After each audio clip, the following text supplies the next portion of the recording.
வணக்கம், welcome to மகள் YouTube channel. இன்றைக்கி நம்ம பார்க்க போகிறது ஒரு சிம்பிள் சைட் டிஷ் ரெசிபி. சரிங்களா? அதை எப்படி செய்யலான்னு பார்க்கலாம் வாங்க. புளி வெங்காயம் செய்கிறத எப்படின்னு சொல்லிட்டு பார்க்கலாம் வாங்க. அதுக்கு முன்னாடி ஒரு கடாய் வச்சுட்டு அதை நம்ம ஆன் பண்ணிக்கலாம். இப்போது கடாய் சூடாயிடுச்சு. அதில் நல்ல எண்ணெய் எடுத்துக்கணும். அதில் ஒரு 2 ஸ்பூன் நல்லெண்ணெய் விடணும். இப்போ எண்ணெய் சூடாகட்டும். எண்ணெய் நல்லா சூடாயிடுச்சு. அதில் நம்ம 1 ஸ்பூன் வந்து கடுகு போட்டுக்கிறோம். கடுகு போட்டு அது நல்லா பொரியட்டும். பொரிஞ்ச உடனே கருவேப்பிலை போட்டுக்கிறோம். கருவேப்பிலை போட்டுட்டு நல்லா ஒரு 50 வெங்காயம் எடுத்துருக்கேன், சின்ன வெங்காயம். சரிங்களா? அதை நான் 2 நறுக்கியிருக்கேன். 2 4 நம்ம சாப்பிட்றதுக்கு தகுந்த மாதிரி நான் நறுக்கி வச்சுருக்கேன். சரிங்களா? இதை நம்ம அப்படியே போட்டு நல்லா வதக்கிக்கலாம். நல்லா வதக்கணும். இந்த வெங்காயம் போட்ட ஸ்டேஜில் நம்ம கல்லுப்பு போட்டுக்கலாம். ஏன்னா அப்போ தான் நல்லா வதங்கும், சீக்கிரம் வதங்கும். இது கொஞ்சம் நல்லா வதங்கணும். இப்போ வதங்கிட்டு இருக்கும் பொழுது இந்த பெருங்காயத்தூள் சேர்த்துக்கிறோம்.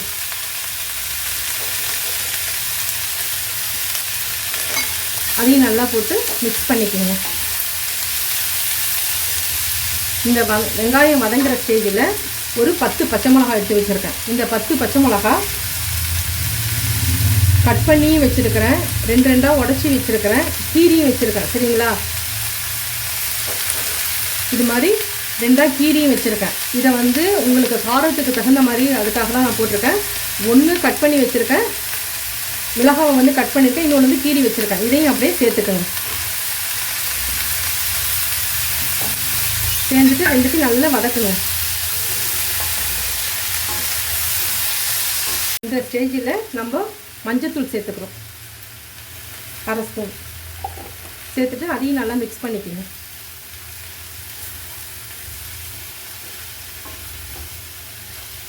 இப்போது மிளகாவும் வெங்காயமும் நல்லா வதங்கிட்டுருக்கு. இந்த ஸ்டேஜில் ஒரு பெரிய நெல்லிக்காய் அளவு புளி எடுத்து இது மாதிரி நல்லா கரைச்சி ஃபில்ட்ரு பண்ணிக்கோங்க. ஏன்னா அதில் வந்து அந்த சக்கையெல்லாம் இருக்கும்ல, அதனால் இது மாதிரி ஃபில்ட்ரு பண்ணிவிட்டு இந்த வெங்காயமும் மிளகாவும் வதக்கி வச்சுருக்கோம் பாருங்கள், இதில் அப்படியே சேருங்க.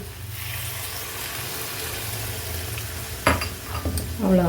இதை வந்து என்ன செய்யணும், இதில் மிளகாத்தூள் வேறு எதுவுமே காரத்துக்கு நம்ம எதுவுமே போட போகிறதில்ல. ஒன்லி பச்சை மிளகாய் மட்டும்தான் போட்டிருக்கோம். இதை வந்து நல்லா சுண்டுற வரைக்கும் நம்ம வெயிட் பண்ணணும். இந்த தண்ணியாக இருக்கிறது இந்த வெங்காயம் பச்சை மிளகாவோட நல்லா சேர்ந்து நல்லா கெட்டி ஆகணும். அது ஒரு 10 நிமிஷம் நல்லா கொதிக்க விடுங்க. இதே இப்போ நம்ம வந்து மூடி வச்சிடலாம். மூடி வச்சு ஒரு 10 நிமிஷம் நல்லா கொதிக்கட்டும். ஓப்பன் பண்ணி பார்க்கலாம். இங்கே பாருங்கள், நல்லா இப்போ வந்து புளி கரைசல் வந்து நல்லா சுண்டி வருது. இந்த ஸ்டேஜில் நம்ம வெறும் வெந்தயம் இருக்குல்ல, அதை வானலில் நல்லா வறுத்து நான் அரைச்சி வச்சுருக்கிறேன். சரிங்களா? இந்த வெந்தய பொடியை அதில் நம்ம சேர்க்க போகிறோம்.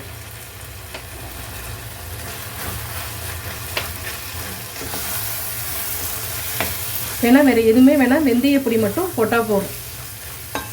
இந்த வெந்தய பொடியை நீங்கள் இது மாதிரி அரைச்சி வச்சு இது மாதிரி ஒரு டைட் கண்டெய்னரில் போட்டு நீங்கள் வச்சிங்கன்னா, ஒரு பாட்டிலில் வச்சிங்கன்னா, இதை வந்து நீங்கள் மோரில் கூட கலந்து சாப்பிட்லாம். வயிற்று வலி அது மாதிரி செரிமானம் ஆகாமல் இருக்குது, சுகர் இருக்குது, அது மாதிரி நம்ம உடம்பு ஆரோக்கியமாக பார்த்துக்கணுன்னா நீங்கள் இதை வந்து இந்த வெந்தய பொடியை யூஸ் பண்ணுறது ரொம்ப ரொம்ப நல்லது.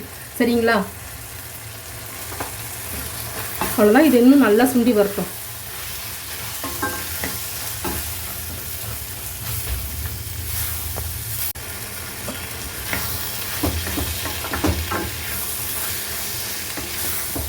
இப்போது இது மாதிரி நல்லா சுண்டி வரும்பொழுது சுண்டி வந்துருச்சு.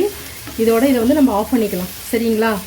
இப்போ இதை ஆஃப் பண்ணிவிட்டு இப்போ நமக்கு வந்து இதை அப்படியே ஒரு பாக்ஸில் போட்டு நல்லா ஆறினோடனே ஒரு டப்பாவில் போட்டு நம்ம வச்சுட்டு ஃப்ரிட்ஜில் வச்சிடலாம். நமக்கு தேவையான போது எடுத்து தொட்டுக்கலாம். இப்போது காரம் வேணுங்கிறவங்க இந்த பச்சை மிளகாய் வந்து அதிலே இருக்கட்டும். இல்லைன்னா இந்த பச்சை மிளகாவை நீங்கள் எடுத்துடுங்க. வெறும் வெங்காயத்தை மட்டும் நீங்கள் தொட்டுக்கலாம். சரிங்களா? இப்போ நல்லா சுண்டிடுச்சு. இப்போ நம்ம ஆஃப் பண்ண போகிறோம். அவ்வளோதான். அதான் முடிஞ்சிருச்சு. இப்போது என்னுடைய ஸ்டைலில் இந்த புளி வெங்காய மிளகாய் செஞ்சுருக்கேன். சரிங்களா? இதை காரம் வேணும்னா இந்த பச்சை மிளகாவை சேர்த்து சாப்பிடுங்க, இல்லைன்னா இந்த வெங்காயத்தை மட்டும் நீங்கள் வந்து சாப்பிடுங்க, அந்த தொட்டுட்டு சாப்பிடுங்க. இதை வந்து நீங்கள் ஃப்ரிட்ஜில் வந்து நீங்கள் இதை ஆறின உடனே எடுத்து ஒரு பாட்டிலில் வச்சுக்கிட்டிங்கன்னா அது உங்களுக்கு எப்போ தேவையோ அதை யூஸ் பண்ணிக்கலாம். நான் தண்ணி சாதம் தான் எடுத்திருக்கேன். இது நைட்டு நேத்திய சாதம் இது. அதில் நைட்டே நான் தண்ணி ஊற்றி வச்சுட்டேன். சரிங்களா? அந்த சாதம் தான் இப்போ எடுத்துருக்கிறேன். அதில் கல்லுப்பு சேர்த்தாச்சு. நெக்ஸ்ட்டு வீட்டில் உர ஊற்றின தயிர், அது நம்ம 2 ஸ்பூன் அதில் போட போகிறேன். சரிங்களா?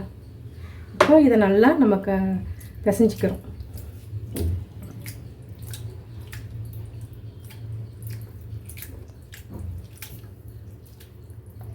இப்போது இந்த சாதத்தோட ஒரு வெங்காயம்,